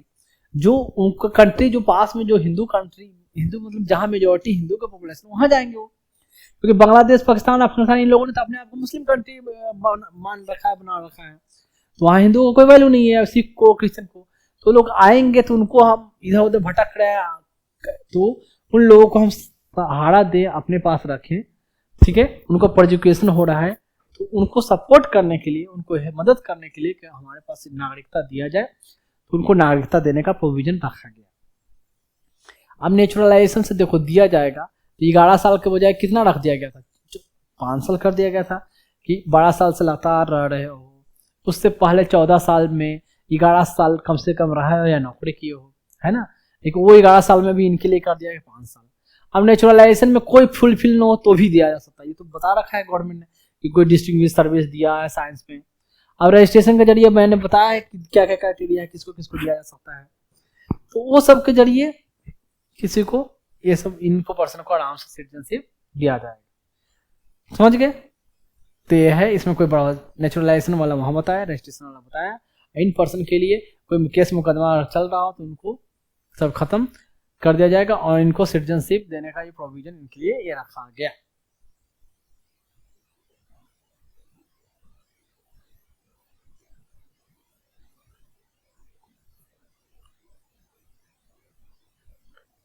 अब देखें, अब कहा गया कि जो लोग वहां से आए थे बांग्लादेश से, पाकिस्तान से, तो these special provision shall not apply to the tribal area of Assam, Meghalaya, Mizoram, Tripura. तो ये लोग अगर इंडिया में आए तो चल जाएगा, लेकिन ये 4 स्टेट में गए हैं जो 6 शेड्यूल में आते हैं, AMTM, असम, मेघालय, त्रिपुरा, मिजोरम। AMTM मैं ऐसे नहीं बताया था कोड से, AMTM असम, मेघालय, त्रिपुरा, मिजोरम। तो not included in the 6th मतलब included in the 6th schedule of the constitution, covered under the inner line notified under the Bengal eastern, ये है ईस्टर्न फ्रंटियर रेगुलेशन। मतलब इनको एक तो 6th शेड्यूल में आते हैं वो, उसके अलावा ऐसे एरिया जो Tripura included in the 6th schedule of the constitution and area covered, कुछ एरिया ऐसे हैं जिनको इनर लाइन परमिट सिस्टम में रखा गया है, वहां जाने के लिए परमिट लेने की जरूरत है। और वो कब से चला आ रहा है, इस रूल रेगुलेशन पहले उस समय से चला आ रहा है, अंग्रेज के जमाने से।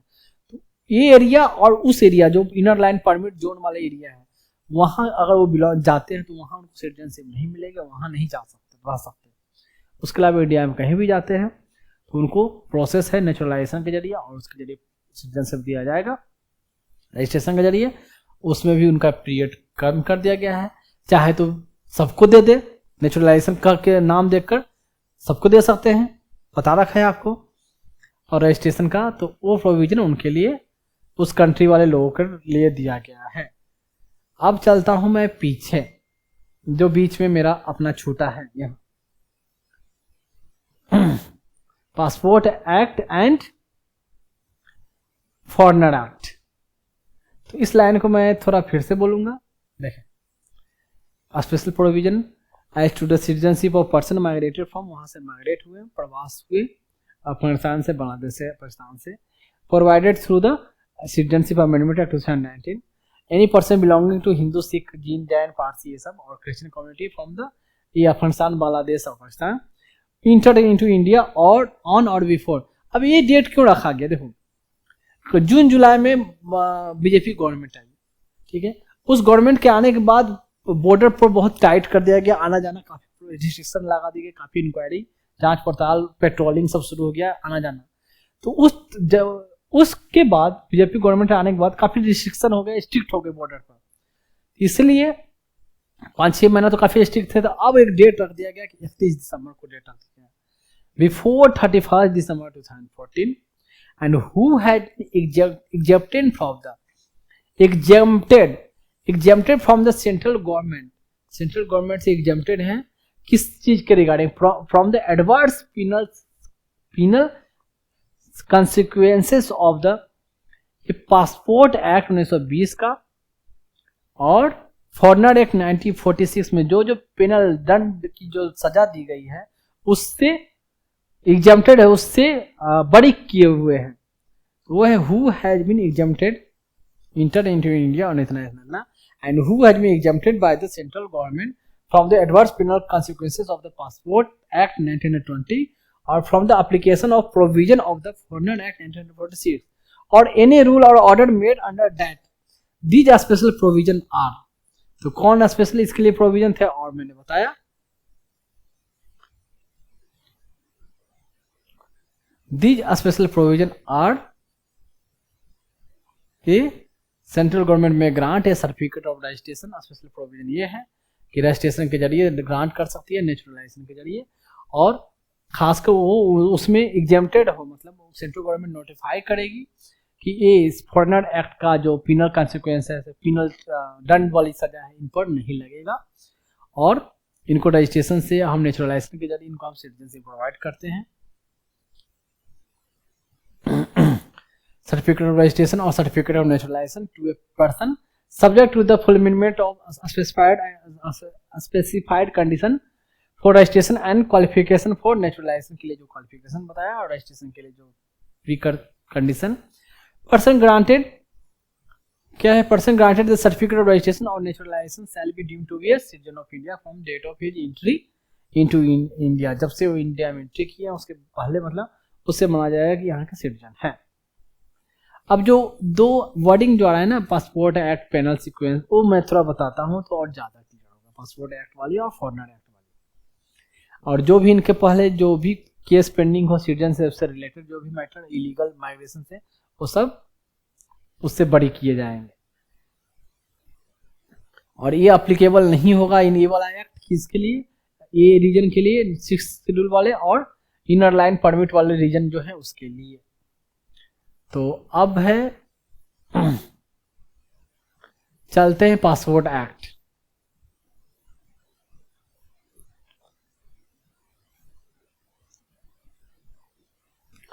उससे पहले एक क्वेश्चन है, देखो।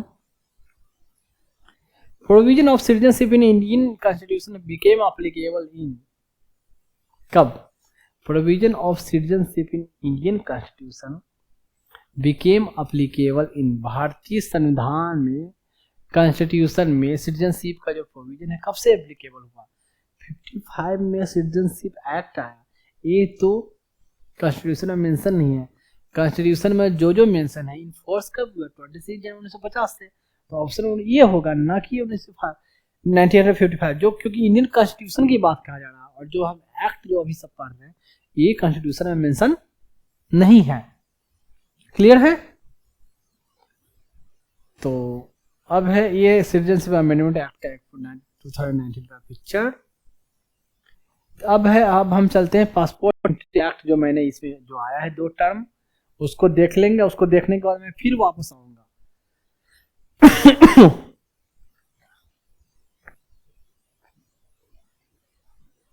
अब नोट में मैं बताता हूं पासपोर्ट एंट्री एक्ट होता क्या है। Passport entry into India act 1920 अंग्रेज के जमाने का ही बना हुआ एक्ट है। देखिए ये एक्ट क्या कहता है? The act requires all foreigner foreign visitor to India to have valid passport और ट्रेवल डॉक्यूमेंट। मतलब कहने का मतलब जो इंडिया में विजिट कर रहे हैं फॉरेनर या फॉरेन विजिटर, विदेशी लोग जो इंडिया में आ रहे हैं, उनको जरूरी है कि उनके पास वैलिड पासपोर्ट हो या ट्रेवल के लिए जो भी डॉक्यूमेंट इशू किया गया हो उस समय के हिसाब से। तो अभी भी एप्लीकेबल है, तो जिनके पास पासपोर्ट चाहिए कम से कम, अगर फॉरेन कंट्री वाले यहाँ आके विजिट कर रहे हो तो। Act makes the central government the power to make rules and regulation for the passport issuance. ये सब पासपोर्ट इशू करने का पावर सेंट्रल गवर्नमेंट को होगा, स्टेट गवर्नमेंट को नहीं। The gives the central government the power to impose, central government को power होगा कि इसमें impose restriction on the entry of foreigner India, मतलब फॉरेनर एंट्री करे ना करे उसको क्या रिस्ट्रिक्शन लगाना है, ये पावर सेंट्रल गवर्नमेंट को होगा। Act provide for the punishment और fine for the contravention of its provision. इसके प्रोविजन को कोई उल्लंघन करता है उसके लिए जो पनिशमेंट होगा वो एक्ट पनिशमेंट डिसाइड करेगी। अल्टीमेटली एक्ट का मतलब सेंट्रल गवर्नमेंट उसके लिए पनिशमेंट डिसाइड करेगी। तो बिना पासपोर्ट के आ गए, इलीगली आ गए, तो ऐसे केस में उनको जो पासपोर्ट एक्ट के जरिए जो भी पनिशमेंट हो। अब ये है फॉरेनर एक्ट 1946 में ये हुआ फॉरेनर एक्ट। पासपोर्ट एक्ट में जितना छोटे छोटे जो बातें हैं उतना जानने की ज़्यादा बड़ी बातें नहीं है तो और भी जो मैं बताया नहीं है, इतना इस चैप्टर स्पेसिफिक देखा जाए इस कंटेक्स्ट में इतना ही काफ़ी है। अब फॉरेनर एक्ट 1946 देखें तो आप कहने का मतलब पासपोर्ट एक्ट में क्या है, पासपोर्ट चाहिए, परमिशन चाहिए, तो अब इन लोगों को एग्जेम्प्ट कर दिया गया जो है, जो चार कंट्री वाले जो लोग हैं, इन पर बिना पासपोर्ट, वो तो आए होंगे तो बिना पासपोर्ट का आए हैं, ठीक है, इलीगली शुरू में आए होंगे, तभी तो उन पर केस मुकदमा में चल रहा होगा, तो उनको पासपोर्ट एक्ट का जो प्रोविजन है उसके पेनल कॉन्सिक्वेंसेस है, उससे उनको एग्जेम्प्ट कर दिया गया, ठीक है, सरकार ने अपना नियम बनाकर नोटिफाई करके एक तो एग्जेम्प्ट कर दिया गया। अब फॉरेनर एक्ट का जो पेनल कॉन्सिक्वेंसेस है, देखो इससे भी एग्जेम्प्ट, इसमें क्या क्या प्रोविजन मेंशन है। फॉरेनर एक्ट 1946 में कहा गया है क्या कि grants central government broad power to regulate the entry, stay and departure of foreigner in India. Foreigner का सेंट्रल गवर्नमेंट को ब्रॉड कह सकते हो कि विशेष रूप से या विस्तृत रूप से यह अधिकार दिया गया है कि रेगुलेट करे, उसको नियंत्रित करे, फॉरेनर का एंट्री का कितना, कब एंट्री करेंगे, कितना दिन तक स्टे कर सकते हैं, कब डिपार्चर होना है उनको, ठीक है, ये सब का नियम बनाने का काम सेंट्रल गवर्नमेंट को होगा। साथ में places a duty on the owner of a premises, मतलब जिस घर में रह रहे हैं, जिस घर का मालिक है, उस पर एक दायित्व होगा to report the presence of foreign national staying at their property. उनके प्रॉपर्टी पे कोई विदेशी रह रहे हैं तो उनकी जिम्मेदारी होगी, उसके मालिक की, उनको सरकार को आपको इन्फॉर्म करना है कि यहाँ एक विदेशी इतने दिन से इतने साल से रह रहे हैं। impose responsibility on the ship master and aircraft pilot to furnish the information about foreign passenger to designated authority।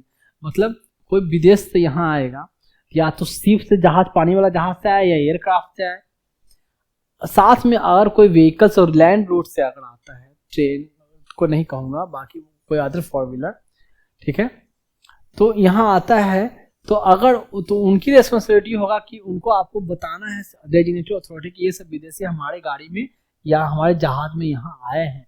अगर इन लोगों ने पहले से इन्फॉर्म नहीं किया है, तो इन्फॉर्म कर दिया है, साथ पासपोर्ट है, तो वो सब तो ठीक है, पासपोर्ट में ठप्पा लगा है, वीजा मिला हुआ है, नहीं मिला तो आपकी जिम्मेदारी है। नहीं तो इंक्वायरी में पता चला कि इस शिप से आए थे, इस एयरक्राफ्ट से आए थे, ठीक है, इनके ट्रक से वो लाए गए थे, तो और फॉरनर कहीं कोई रिपोर्ट नहीं है, पता चला कि उससे छानबीन हुआ, कब आए, कैसे आए, तब तो आपको पनिशमेंट दी जाएगी। In case where a persons, देखें, in case where a person's nationality is unclear, उसका नेशनलिटी कोई क्लियर नहीं आए, यार इंडियन तो दिखते हैं पाकिस्तान के लोग, ऐसे थोड़ी के दिखते हैं, बूढ़े बूढ़े बाल वाले, व्हाइट यहीं के जैसा लगता है, तो हमें भी पता क्या मालिक को। The unclear the owners lies on the individual to prove its Indian citizenship, तब इसका जिम्मेवारी उस पर्सन पर है कि आपको अपना सिटीजनशिप साबित करना है, ठीक है। ये हुआ फॉरेनर एक्ट में। इसके अलावा फॉरेनर एक्ट हुआ, ये आपका पासपोर्ट एक्ट, और ये हुआ उसका अगला पॉइंट हुआ जिसमें उनके लिए। अब इसके पहले में चले जाते हैं जो हमें फॉरेनर एक्ट और पासपोर्ट एक्ट कंफ्यूज कर रहा था, तो इसमें देखें, इसमें ये कहा गया वही,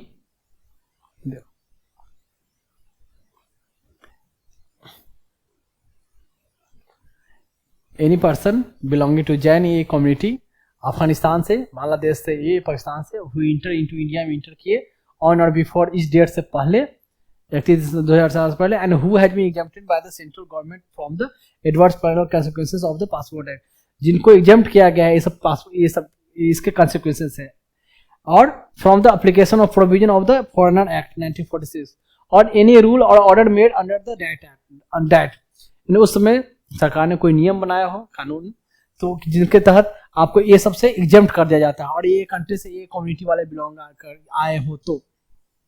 एंड दीज स्पेशल प्रोविजन और इनको सिटीजनशिप दिया जाएगा, कैसे, नेचुरलाइजेशन के जरिए और रजिस्ट्रेशन के जरिए इनको सिटीजनशिप दिया जाएगा, और इनको पेनल कॉन्सिक्वेंसेस सरकार कोई नियम बना के इनको एग्जेम्प्ट कर सकती है। इनके खिलाफ कोई भी केस मुकदमा पहले चल रहा है इससे रिलेटेड, तो उसको भी बड़ी की जाएगी और इनको सिटीजनशिप दे दी जाएगी। तो ये हुआ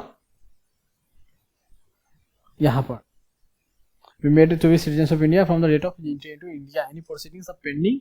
Central government may grant a certificate of registration or certificate of naturalization to a person subject to the fulfillment of the specified condition for the registration and qualification, यानी रजिस्ट्रेशन के लिए और क्वालिफिकेशन और इसके लिए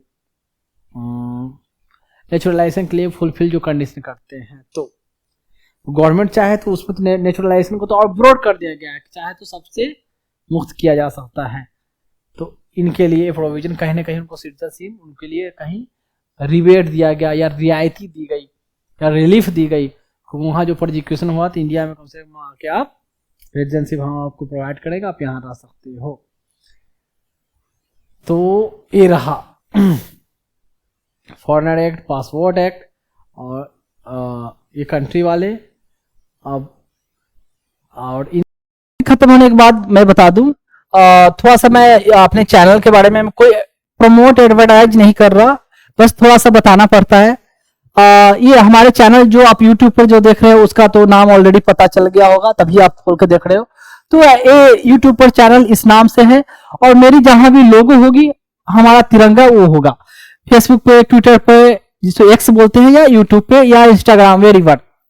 तो इसकी जो आईडी होगी इस नाम से देख सकते हैं, ऐसे इसे सर्च कर सकते हैं। क्या है @Dr.Vikas ठीक। एंड नेक्स्ट चलते हैं, और जैसे सब लोग बोलते हैं या एज यू विश, जैसे फॉलो करो, क्या बोला जाता है, like, subscribe and follow, something like that, to your wish. अगर अच्छा लगे तो ही करेंगे, अगर बेनिफिट हो रहा है तो ही करेंगे, कोई कंपलसरी, कोई दबाव ऐसा नहीं है, ठीक है। खुद अगर लगा कि हाँ हमने समथिंग डिफरेंट अचीव किया, कुछ मुझे अच्छा मिला, देन ओनली, कोई कंपलसरी नहीं है। और जो मैंने कोशिश की है बेस्ट से बेस्ट देने की, मैंने अपने बच्चों के लिए कोशिश की है। और ये इंस्टाग्राम का है, इंस्टाग्राम का ये लोगो, जैसे यहाँ यूट्यूब का लोगो था, ये इंस्टाग्राम का लोगो है। और जो हमारी जो आईडी है ये पता नहीं है, थोड़ा आगे पीछे हो गया है, इसमें एक साथ होनी चाहिए था, पता नहीं, मैं स्लाइड में करता हूं तो ये आगे पीछे हो जाता, मैंने पहले भी बताया है। तो एक साथ में ही होगी, Dr.Dr. Vikas_IAS। तो ये रहेगा आपका इंस्टाग्राम पर। हालांकि यूट्यूब, इंस्टाग्राम जितने भी है सब लिंक किया हुआ है, तो एक से जाकर दूसरी जगह आप जा सकते हो। तो थोड़ा सा इसकी एक जगह कर लेंगे, ये अपन अप डाउन हो गया है। लैपटॉप में तो नॉर्मल दिखता है स्लाइड में, पर इसमें करने के बाद यहां ऐसे आ जाता है डिजिटल बोर्ड पे। तो ये चला जाए, ये एक बार कोड भी इंस्टाग्राम में शायद जनरेट होता है, इसलिए ऐसे है। तो बार कोड को स्कैन करके भी चाहे तो वहां पहुंच सकते हैं। तो ये वीडियो हर जगह अवेलेबल होगी, कुछ कुछ शॉर्ट जो बोलते हैं छोटे छोटे वीडियो भी डालना, तो सब डाला हुआ मिलेगा आपको। तो अगर स्कैन हो जाती है तो वीडियो से तो गुड। इसको थोड़ा मैं और जूम कर दूं, ये रहा इंस्टाग्राम का। अब देखेंगे ये है ट्विटर, जिसको अब एक्स बोलते हैं, पहले ओल्ड ये था ट्विटर एंड अब हो गया है एक्स। तो एक्स में जो हमारी अकाउंट है, ऐसे फॉर्मेट जो आपको दिखेगी, ऐसे इस तरीके से दिखेगा। और जो आईडी जो होता है @Dr.Vikas_IAS, तो इस नाम से आएगा ऐसे। एंड नेक्स्ट है फेसबुक पे। तो फेसबुक पे इस नाम से फेसबुक का लोगो एंड जो चैनल रहेगा उस पर ऐसे आएगी, और आई थिंक सिंपल ये डालने से ही शायद ओपन हो जाए या आपको सामने विजिबल होगा। तो ये आप देख सकते हो, ठीक है। और चलते हैं लास्ट, थोड़ा अजीब सा लगता है बोलने में, पता नहीं। ये है बारकोड।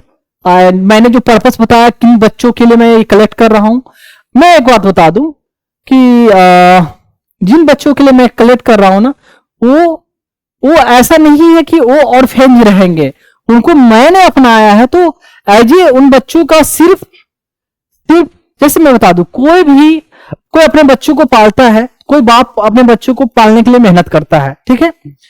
तो बस बेसिकली वही है कि मैं उन बच्चों को अपने पालने के लिए मैं ये मेहनत कर रहा हूं।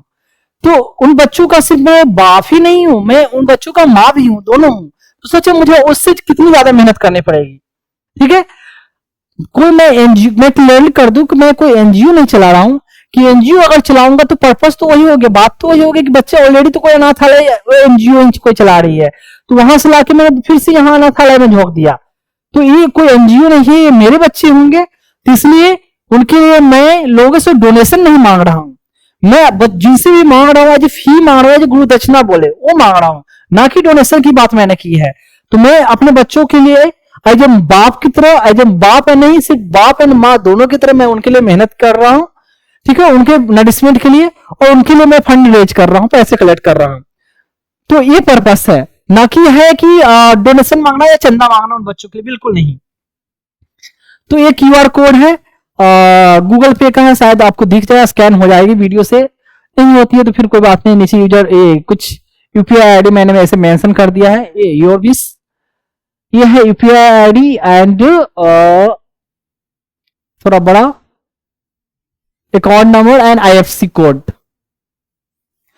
तो मैं बोल दूं यूपीआई आईडी क्या है, विकास VIKSH JIP JIPMER JIPMER JIPMER @OK axis. ऐसे मैंने ऐसा बनाया नहीं, अपने आप ऑटोमेटिक ऐसे आ जाता है। एंड अकाउंट नंबर जो मेंशन है 9200100216200810। मुझे भी कोई अपना अकाउंट नंबर याद नहीं था, मैं बता दूं। एंड आईएफएससी कोड वो भी मुझे याद नहीं है, वो भी है UTIB 00394, सॉरी 000 है, UTIB 0003494, ये आईएफएससी कोड है। तो पर्पस बता दिया, आपकी विश बता दिया, जो भी हो, बाकी ये यहां तक ये, और फिर आगे धीरे धीरे ऐसे नेक्स्ट चैप्टर पर मैं चलते रहूंगा। तो ऑलरेडी मैंने कवर किया है, बताया है। एक बात और, पॉलिटी में आपको ज्यादा कनेक्शन मिलेगा, एक चैप्टर से का लिंक बहुत से, पर जब मैं इकोनॉमिक्स पढ़ाऊंगा ना, उसमें रिलेटिवली थोड़ा कम लिंकिंग रहेगा, पर जहां लिंक रहेगा मैं थोड़ा थोड़ा इंट्रोडक्शन देकर चला आगे बढ़ूंगा। पर पॉलिटी में बहुत ज्यादा लिंक है, तो एक चैप्टर के साथ बहुत सारे मल्टीपल चैप्टर कवर हो जाते हैं, ठीक है, क्लियर। तो डरना नहीं है, धीरे धीरे सब चीज हो जाता है, शांति से ध्यान से पढ़ना है। और मैंने ऐसे पढ़ाया है कि यहां तक कि बच्चा तक मैंने ऐसे पढ़ाया कि अगर 10th क्लास का बच्चा हो, अगर वो टाइम दे, ध्यान से देखे, आराम से फोकस करे, तो वो आसानी से समझ सकता है, ठीक है। तो आपको इसमें आपको सिर्फ इंटेलिजेंट की जरूरत नहीं है, साथ में आपको इसके लिए क्या है, पेशेंस की जरूरत है, कि आप ध्यान से सुनो, बैठो, पढ़ो, तो ही आप समझ सकते हो, ठीक है। तो मैंने हर पहलू को जो मैंने बताया है कि हर एस्पेक्ट को मैंने कवर की है, तो यहां तक इतना, बाकी बहुत सारी डिटेल बाकी जब बीच बीच में तो आते ही रहता है, तो आगे मैं बताते रहूंगा, या अभी जो बताते रहूंगा ऑलरेडी कवर हो चुका है, मैं बता चुका हूं पहले भी। ऑफलाइन ऑलरेडी मैंने ऑलमोस्ट खत्म कर दिए है, पर ऑनलाइन जो कंटेंट है वो अब आपको अवेलेबल हो रहा है ऑनलाइन के फॉर्म में, क्लियर है। तो अभी तो पॉलिटी वाली मिलेगी आपको, बाद में उसके बाद आपको इकोनॉमिक्स की क्लासेस मिलेगी आपको ऑनलाइन फॉर्म में।